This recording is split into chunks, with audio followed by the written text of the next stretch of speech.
Holi Trinity church Bolarum సమర్పిస్తున్న అనుదిన వాక్య ధ్యానాలను వీక్షిస్తున్న ప్రియాతి ప్రియమైన సంఘ సభ్యులకు మరియు ఆత్మీయులైన ప్రేక్షకులందరికీ మన ప్రియ రక్షకుడైన యేసుక్రీస్తు ప్రభుని అతి ప్రశస్త నామమున మా హృదయపూర్వక స్వాగతం.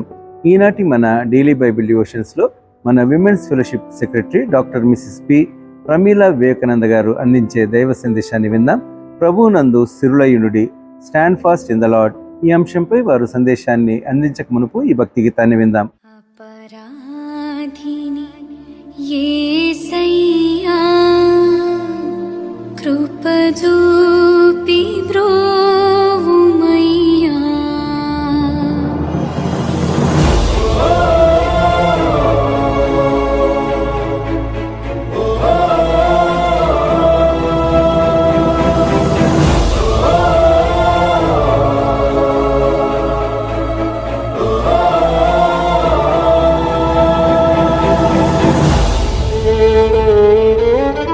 అపరాధిని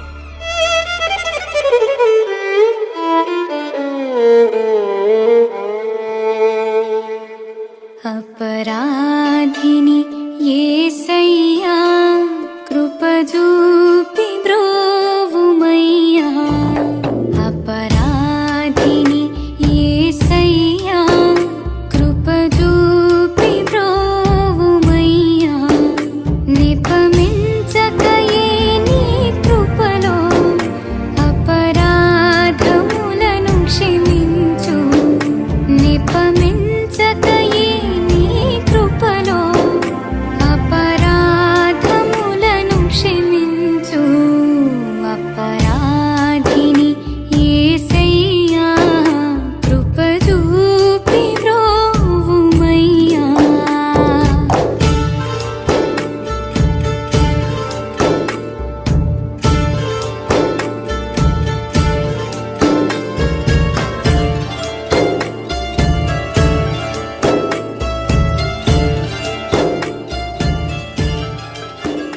ఘోరంబుగా దూరితిని, నేరంబులను చేసితిని, ఘోరంబుగా దూరితిని, నేరంబులను చేసితిని, క్రూరుండనై కొట్టితిని, ఘోరంబు పాపిని దేవా, అపరాధిని యేసయ్యా కృప చూపి బ్రోవుమయ్యా.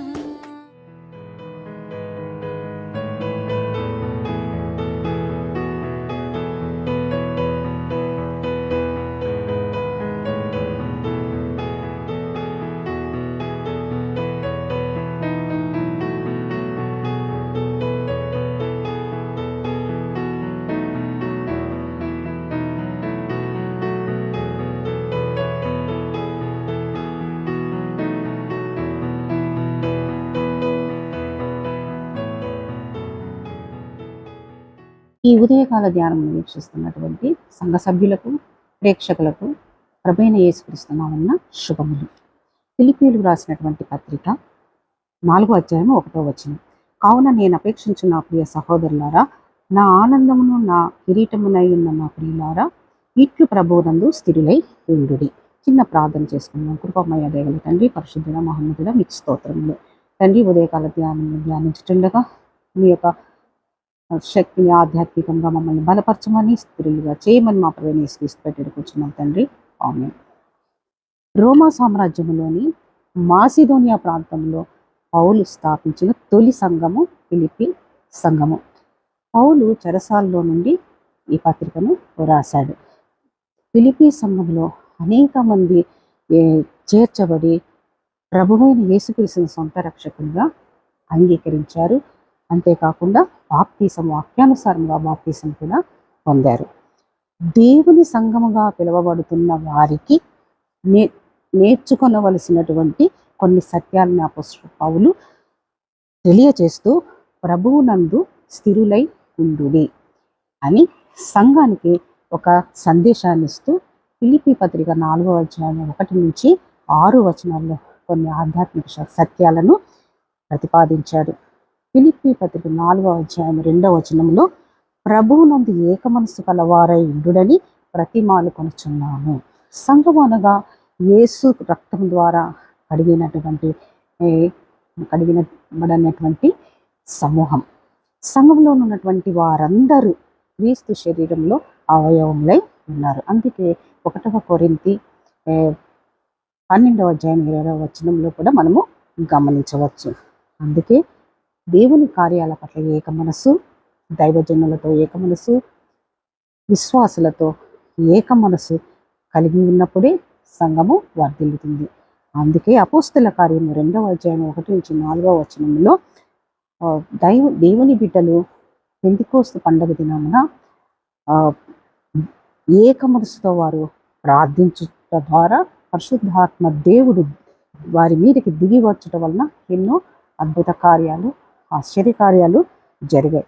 దేవుని కార్యాలు, ఆశ్చర్య కార్యాలు, ఆశీర్వాదాలు రావాలంటే అందరూ ఏక మనసుతో దేవుని సన్నిధానంలో ప్రార్థించాలి. రెండవదిగా ఫిలిప్పీలకు రాసినటువంటి పత్రిక 4వ అధ్యాయం 4వ వచనం, ఎల్లప్పుడూ ప్రభువునందు ఆనందించుడి, మరలా చెప్పుదును ఆనందించుడి. దేవుని సన్నిధానంలో ఆనందము శాశ్వతమైనది. ఈ లోక సంబంధమైనటువంటి ఆనందము అశాశ్వతమైనది, తాత్కాలికమైనది. అందుకే కీర్తనకారుడు దావీదు కీర్తన 16:11వ వచనంలో, జీవ మార్గమును నీవు నాకు తెలియజేసేదవు, నీ సన్నిధిని సంపూర్ణ సంతోషము కలదు, నీ కుడి చేతిలో నిత్యము సుఖములు కలవు. సంపూర్ణమైనటువంటి సంతోషాన్ని, ఆనందాన్ని ఇవ్వాలంటే యేసుక్రీస్తు ప్రభువు ఇవ్వాలని ఈ లోకానికి వచ్చాడు. ప్రభువునందు విశ్వసించటం ద్వారా, ఆయన ప్రార్థించుటలోను, ఆయన వాక్యాన్ని ధ్యానించుటలోను, పరిశుద్ధిలో ఎదుగుటలో ఆనందమే కాకుండా ఆశీర్వాదము కూడా. మూడవదిగా ఫిలిప్పీలు రాసినటువంటి ఈ పత్రికలోనే 4వ అధ్యాయం 5వ వచనంలో, నీ సహనము సకల జనులకు తెలియబడనీయుడి. సహనం కలిగి ఉండాలి. దేవుని ఆశీర్వాదాలు దూరం చేసేది మన అసహనమే. మన ఆధ్యాత్మిక పరిపక్వత మన సహనం మీద ఆధారపడి ఉంటుంది. ఏ పాపము ఎరిగినటువంటి యేసుక్రీస్తు కల్వరిశిలలో మన కోసం బాధలు, నిందలు, అవమానాలు భరించారు, సహించాడు. నేరము చేయకపోయినా నేరం ఆయన మీద మోపినప్పుడు కూడా ఆయన సహించాడు, క్షమించాడు. తిరిగి పునరుత్థానుడైన క్రీస్తు మనకు మాదిరిగా కనుక ఆయన సారూప్యంలో సహనంగా మనము కలిగి ఉండాలి, సహనాన్ని కలిగి ఉండాలి. అందుకే యాకోబు భక్తుడు యాకోబు రాసినటువంటి పత్రిక 5వ అధ్యాయం 11వ వచనంలో, సహించిన వారిని ధన్యులనుకొనుచున్నాము కదా, మీరు యోబు యొక్క సహనమును గూర్చి వింటిరి. ఆయన ఎంతో జాలియు కనికరము గలవాడని మీరు తెలుసుకొని ఉన్నారు. సమస్తము కోల్పోయినప్పటికీ యోబు సహనాన్ని మాత్రము కోల్పోలేదు. సహనాన్ని కలిగి ఉంటే ప్రభు మనకు రెండింతల ఆశీర్వాదాలు అనుగ్రహిస్తాడు. చివరిదిగా చింతింపకుడి. మన చింత యావత్తు 4వ అధ్యాయం 6వ వచనం, దేనిని గురించి చింతింపకుడి గాని ప్రతి విషయములోనూ ప్రార్థన విజ్ఞాపనల చేత కృతజ్ఞతాపూర్వకంగా మీ విన్నపం మీ దేవునికి తెలియచేయుడి. మీ చింత యావత్తు ప్రభువు మీద వేయుడి అని పరిశుద్ధ గ్రంథము నొక్కి వకానించింది. ఆయన మన సమస్త భారమును భరించుటకు ఇష్టపడుచున్నాడు. చూడుము, నా అరచేతిలో నేను చెక్కి ఉన్నాను అని పలికిన ప్రభువు దివ్య వాగ్దానాన్ని తలపోసుకుంటూ ప్రభువులో మనము స్థిరముగా ఉండాలి. క్రీస్తును నమ్మి విశ్వసించినటువంటి మనకు ఆయన అనుగ్రహించినటువంటి రక్షణ, నిత్య జీవము మనము తీసుకున్నటువంటి మనం ఎంతో ధన్యులం. కాబట్టి ప్రభు అయిన యేసుక్రీస్తునందు స్థిరులుగా ఉండటయే పరిశుద్ధ ఆత్మ దేవుడు మనకు అనుగ్రహించునుగాక.